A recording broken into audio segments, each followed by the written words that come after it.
Welcome back to Production Music Demystified with MediaTracks Music, a microcast of music works. Today we have the honour of welcoming our guest Helen Lyon, composer and curator of the production music label MT Heritage. In this mini episode we will discuss tips and guidance on how to achieve top quality on your musical works.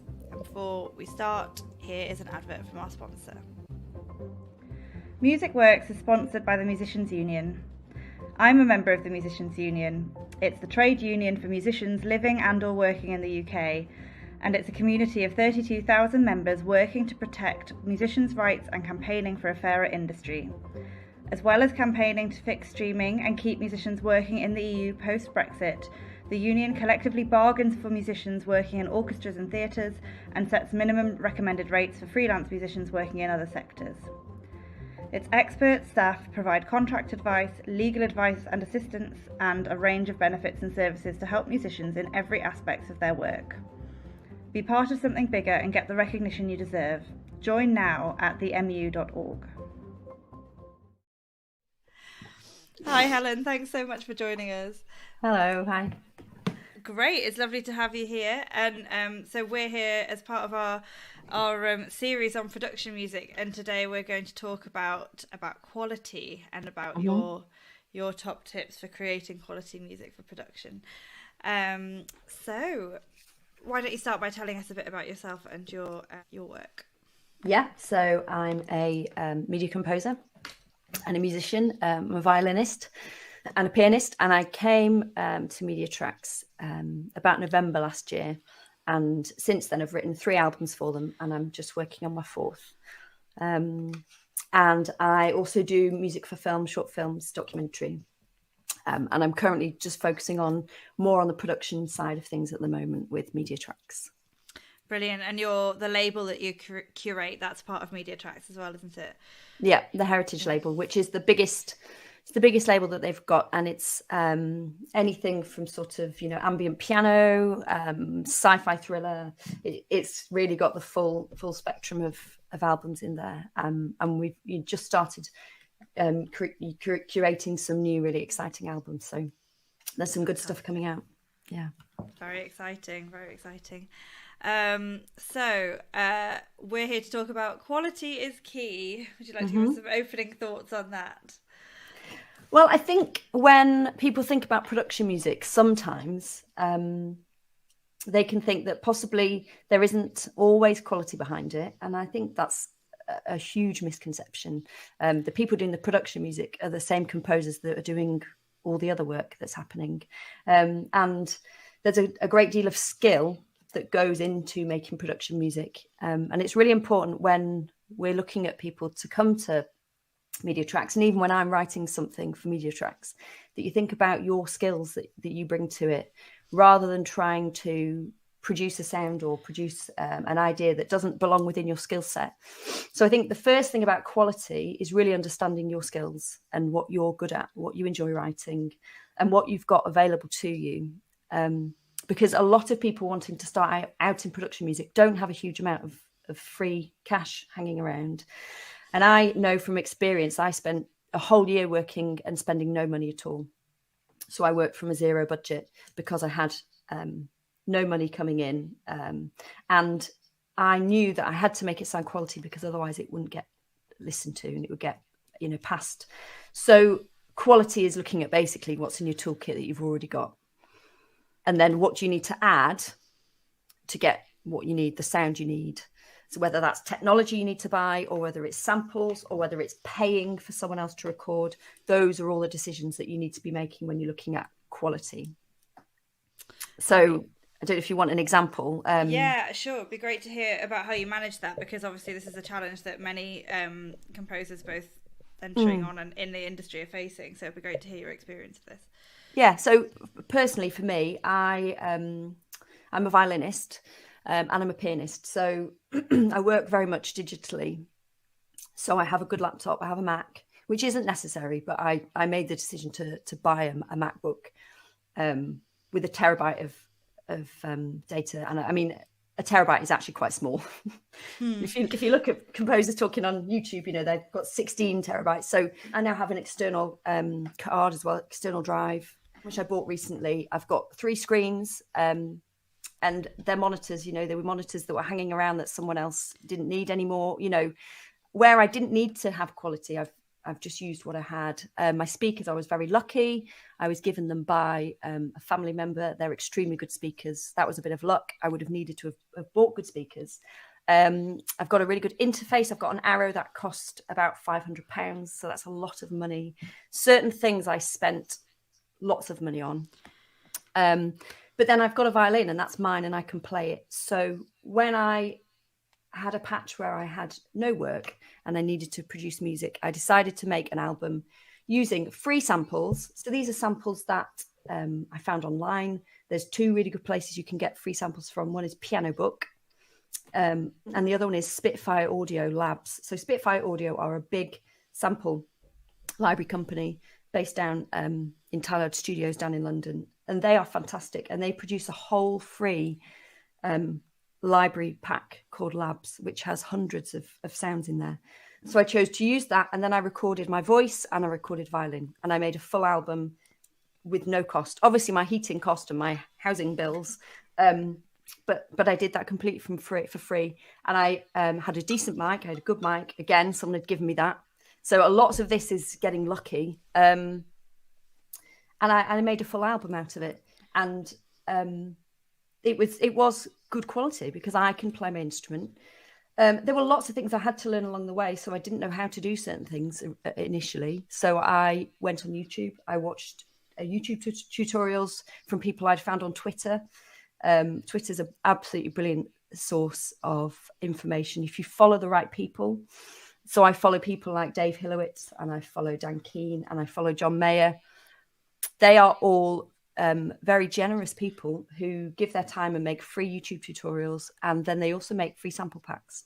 So I spent a lot of time watching videos how to do stuff, and then learn how to do it and taught myself. And that's basically how I managed to get an album. And then from then on, once you get some money, you can start to buy some more kit. And the last couple of albums I've recorded professionals, and then they've sent me the stems. So, but if you've got no money to do that, there are ways of doing it. So look at your skills. If you're a guitarist, record guitar. If you're a singer, you know, I'm not a professional singer, but my voice works for the job, you know, so you can make it work. Yeah. Great. So that's a really great introduction into how to make something work from what you have. When you have more options available to you, talk me through some decision-making kind of criteria for using samples or live, or, you know, the different options that are available to what you can use to create different sounds and different music, essentially. When you're not dealing with just the what's available for free, how about the decision-making process with those things? So the thing I wanted to shift fairly quickly was I didn't want to be singing my own things anymore. So that for me was the number one thing. So I got asked to write 2 vocal albums for MediaTracks, and both of those used professional singers, which that obviously has a cost attached to it. But they are, I'm very, very proud of those albums. They're really superb. And we use Ben Parry and Imogen Parry, and they, because that's what they do, that's their job, it's their bread and butter. It sounds so far beyond anything that I would be able to do. And it also means I can sit and I can just be the composer and don't need to worry about recording it. And that is such a privilege. And in terms of quality, stepping back is really, really important, and letting someone else do the recording. That's a really nice part of the job. Definitely. Yeah, so it's like that thing when you first like move into your own place and you buy all the, you kind of get everything you can given to you and so on and so forth, and then gradually as you get older you like upgrade everything. Exactly, that is exactly what it's like. And I would never have made the album that I just made if it was me.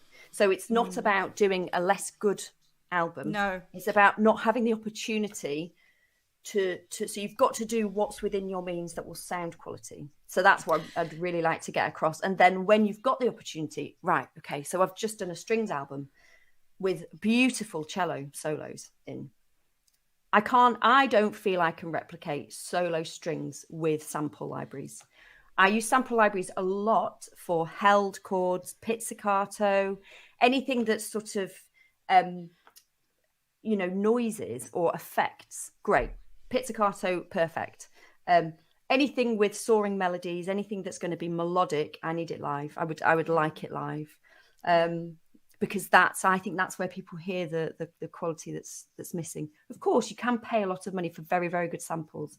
It takes up a lot of space on your computer, and it's very, it's very heavy in terms of how much space it uses on your computer, and also you've got to do a lot of work to get it sounding right. So I tend to try and do a mixture of sample libraries and paying people to do it.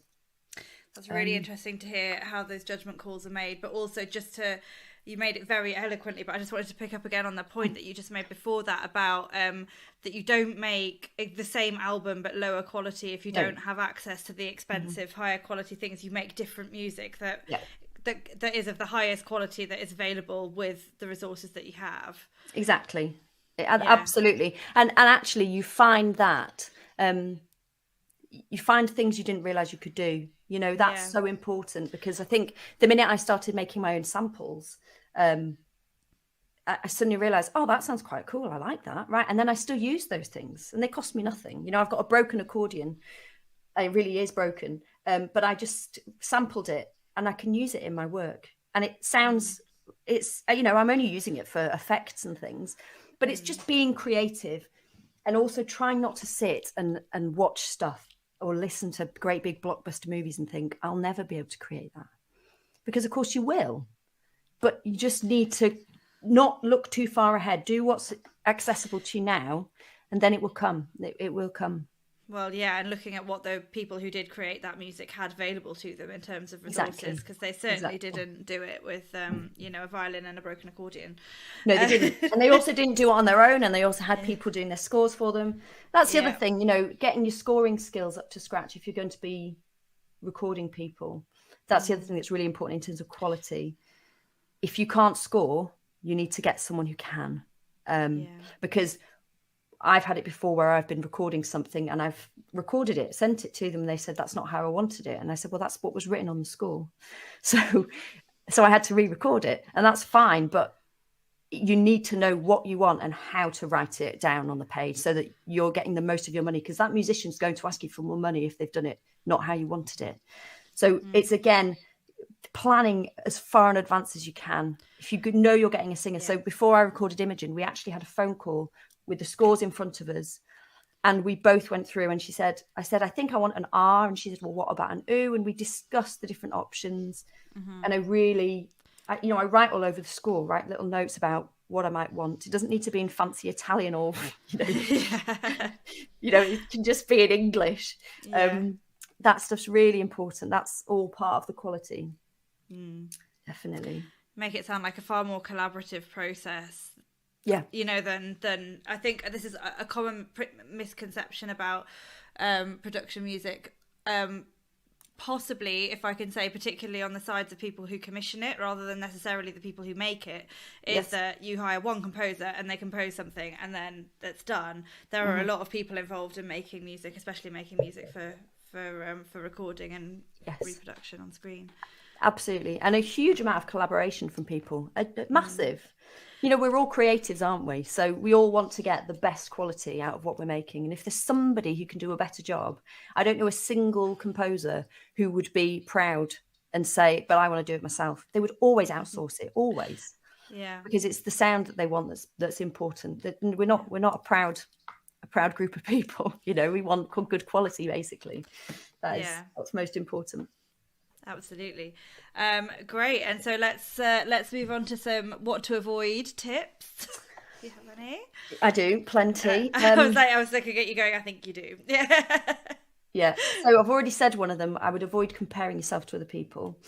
In terms of quality, I would look at what they use and think, is that possible? So if there's someone that I admire in terms of their music, I might see if they've got a YouTube channel or go on their Spotify or whatever and just break down what they've done and what they use and actually have a little bit of a look and see if I can replicate that. but avoid sort of thinking, oh, I wish my stuff sounded like whoever. Yeah. Avoid spending... Take inspiration rather than just compare and then retreat. Exactly. So think, oh, they use that type of delay. Oh, that's why it sounds good. Or, you know, they use that certain instrument, or they, you know, there's so many things that are done that are really clever. There's a composer, I've forgotten his name now, and he's made a theme for TV, and he just used recorded a live piano, you know, and was using the pedals, and you kind of think, oh, that looks quite rustic and, you know, basic, but it is basic. And that's the thing. Avoid thinking it's got to be shiny, because it doesn't. The other thing is avoid spending loads of money if you haven't done your research. That is the main thing I would say. So if you're going to buy something, you have to research it. In my opinion, you have to research it for weeks before you buy it, unless you're desperate because something's broken and you need it immediately. Never, ever, ever buy anything on a whim. Get recommendations from people. There's lots of Facebook groups where you can ask, forums, and say, I'm thinking of buying this keyboard. What do people think? Or I'm thinking of buying a sample pack. I wanted to buy a piano sample pack. So I went on a Facebook group for composers and I said, it needs to be for this purpose. This is the pack. What should I get? And I got so many responses. And then you can look at that. Then you can go on. There's demos on all the websites. So you watch all the demos and you look at it and you research it. I have spent money on really bad sample packs in the past and never used them. I mean, lots of money down the drain. Really, really regretted it. So that's the biggie. I think personally, don't spend money, because people think money equals quality, and it doesn't. I think that planning and preparation and knowing the sound you want equals quality. But just thinking, well, I spent £1,000 on these strings, so they must sound good. That is not ever going to get you quality. Never. Yeah. Definitely that's the big one. Great. And actually what I'm wondering as well, if it's a good moment in this to talk about, because you've mentioned throughout the advice you've given, it's all been to do with drawing on the experiences of others and what you can get from the information that's available, whether that's Facebook groups, YouTube channels, Twitter, and so on. And I wondered if it was worth mentioning the MediaTracks mentorship scheme. Yes. And the importance of mentoring in general as part of this conversation. Absolutely, completely. And I think we've got 9 mentees on the scheme, and they're all young people who've either coming out of university or training, and wanting to get into production music. And the importance of that mentorship over the sort of 6 to 8 months is to spend time with a composer working in production, who can give them advice, not necessarily on how to write the music, but where to source information, how to network with people. And that's a really, really important thing that MediaTracks are doing, because they're recognizing that there is this gap for men and women, you know, for all young people leaving education, that sometimes it can be really hard to know how to get to that professional level. And so that mentoring is really, really important. Absolutely. Mentoring can take a lot of forms, can't it? And sort of formalised mentorship schemes are amazing, and I think really, really valuable. But I know that a lot of people get a lot from a cup of coffee with someone they respect, or the exchange of a few messages on email or something like that. There are lots of different ways to kind of get that. Absolutely. And it's quite scary. I've contacted composers and actually went into their studios in London, and they were very, you know, people have always opened their doors for me and said, of course, you know, do come. And the value from just speaking to someone for half an hour is you can't, because particularly if you've come through that training. I did classical training. I did not come through the production route, so I had no idea what I was doing. And I'm quite happy to say that. I'm very happy to say I knew nothing about production music until I started teaching myself. And I had to go out and source it. There wasn't a mentoring scheme that I went on. I went and found it. So now I'm keen to mentor, because I think it's really important people feel supported. Absolutely. And I think that's, in my experience in the music industry in general, I see that all over the place. And I know how terrifying it is to get in touch with someone, especially someone who you specifically know their work and respect. But those are the people that it's really good to contact, because those are the people that you have an affinity with. And I've got countless examples of people in seemingly very sort of lofty positions being very happy to talk to the next generation of musicians, composers, writers, Absolutely. artists. Yeah. So yeah, always a piece of advice that I like to push is getting the courage up to send that email or ask for that cup of coffee. Yeah, absolutely. Definitely. Lovely. Thank you, Helen, for running this through. That's brilliant. Do you have any final tips that we've not talked about? Any closing thoughts? No, I think I've said, I've mentioned, I wanted to mention people that on YouTube and Twitter and things that people can go and see. Just use your skills, and also if you're not sure if it's quality, send it to someone to listen to it. Ask. That's the easiest thing you can do, is say, I don't want you to take it, but please could you let me know if my production's up to scratch? I'd like your advice. And that's the other thing actually that really is very important. Don't be proud. If someone says you need to change this, don't say no I don't. Say okay, thank you. Because that's the only way you get equality is by taking the advice of people, because you might not produce what's perfect straight away. So take advice, listen, ask for help, collaborate with people. That's the best way to get quality. Brilliant. That's the best way to get quality. Heard it from Helen, I think. Thank you so much, Helen. It's been a real pleasure to talk to you. You too. Thanks everyone for listening.